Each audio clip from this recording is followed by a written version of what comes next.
Jesus crucified. Now this is the saddest and most awful part of the Bible, when dear Jesus dies. But let's remember that after 3 days, he rose from the dead. And he ascended to heaven, and he is coming back. So although it's going to be awful what we're going to read, Jesus overcame, and he did this for us. And because a snake died on the cross in Moses, Jesus got to die on the cross. That's right. Like the snake was lifted up in the wilderness, and all the people who were bitten by a snake could come and look at the snake lifted up on the pole, so Jesus had to be lifted up, because we who have sinned, who've been naughty, need to be forgiven, and this was the way that it could happen. So, Pilate was the Roman governor, but he was frightened that the Jews might complain to Caesar in Rome about him, and he didn't want to upset them too much. And so he really wants to please them, but they want Jesus to be crucified. But he can't see that Jesus has done anything wrong. So he has one last try to get Jesus off, and he says, look, every Passover I let one condemned prisoner go free. And I've got 2. I've got a man called Barabbas, who was a murderer, who's killed people, and I've got this Jesus, who is called the King of the Jews. Which one shall I release? And they all shouted out, Barabbas, Barabbas. Release Barabbas. That's right. And crucify Jesus. Pilate was amazed, and so he thought maybe I could just get Jesus whipped really badly and that might satisfy them. Well, they whipped Jesus. They would have had bits of metal in the whip that pulled off his flesh. And then the horrible soldiers, they made a crown of thorns and crushed it into his head, pretending it was a crown, and they mocked him. There would have been blood coming all out of the top of his head, all down his back and front. Oh, they said, King of the Jews. So after he'd been whipped, Pilate brings out poor Jesus, covered in blood, dressed in a purple cloak that they put on him. They were trying to make fun of him, saying, oh, you're the king, let's dress you up in purple then. There'd have been blood all over the place. And Pilate says, look, shall I crucify this man? Look, I've punished him. I find nothing wrong with him. But the Jews screamed out, crucify him, crucify him. And eventually, Pilate agrees. And he wrote a sign to be put over the head of Jesus that said, Jesus of Nazareth, the King of the Jews.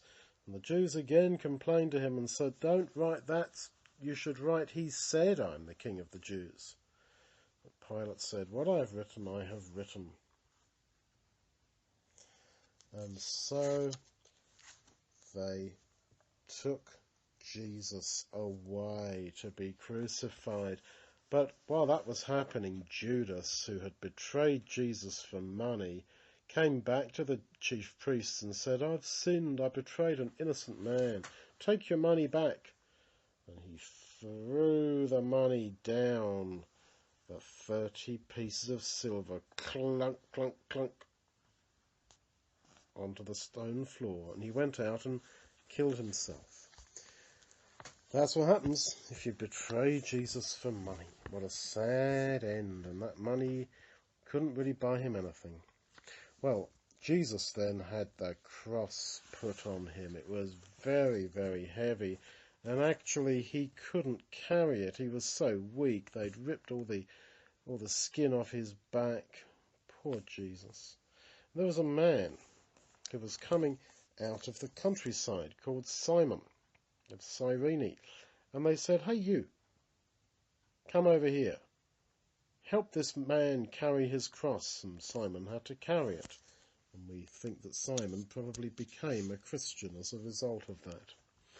Well, in the morning, about 9 o'clock in the morning, they got to the place called Golgotha, which was like a little hill just outside Jerusalem. And Jesus and two thieves were nailed to pieces of wood, and the pieces of wood were lifted upright and jolted into place. The pain must have been awful, and yet Jesus managed to say, "Father, forgive them, they don't know what they're doing."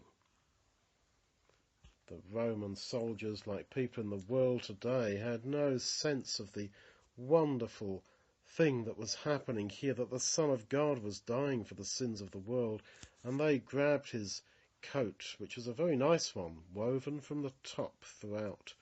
Maybe Mary had made it for him. And they said, "Let's not tear this, let's play with the die and have a game and see who wins it." And that's what they did. They divided his clothes, his shoes and everything, amongst them his sandals, not realizing that just a short distance away from them the Son of God was dying to overcome sin. And then the Jews came and said, "If you're the King of the Jews, come down from the cross and we'll believe you." They were teasing him. Well, of course, Jesus could have come down from the cross, but his self-control was so great that he didn't. One of the robbers who was crucified next to Jesus started shouting out bad things at Jesus, saying, "If you're really the Messiah, then save yourself and save us." But the other thief said, "We deserve to die for our sins, but this man has done nothing wrong." And he prayed to Jesus and said, "Lord, when you come back to set up your kingdom, remember me for good." And Jesus said, "I can tell you right now, you will be with me in my kingdom." And then there was Mary, his mummy, at the foot of the cross. How sad, seeing her boy dying like that. And John was with her. And Jesus, of course, couldn't move his hands because his hands were nailed. But he said, "Woman, this now is your son." And he said to John, "Look, she's now your mother." And so John took Mary into his own home and cared for her like his own mother. Finally, So John now had two mothers or something? Yes.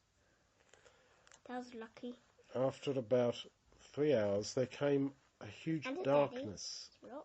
A huge darkness over the whole land. And then, in the end, Jesus died. And he died by saying, "Father, into your hands I give my spirit." And he breathed his last. At the very moment Jesus died, an earthquake shook the ground, and the great veil in the holiest part of the temple was torn into two pieces from top to bottom to show that God had done it, because it was ripped from the top down, to show that now the way into the most holy place, fellowship with God, was now open because of what Jesus had done. The soldier, the centurion who was guarding the cross, said, "Truly, this man was the Son of God." He really could see in the way Jesus died that really this was God's Son. Well, the people all went home, and then they buried the body of Jesus. And the next thing we know is the wonderful story of the resurrection.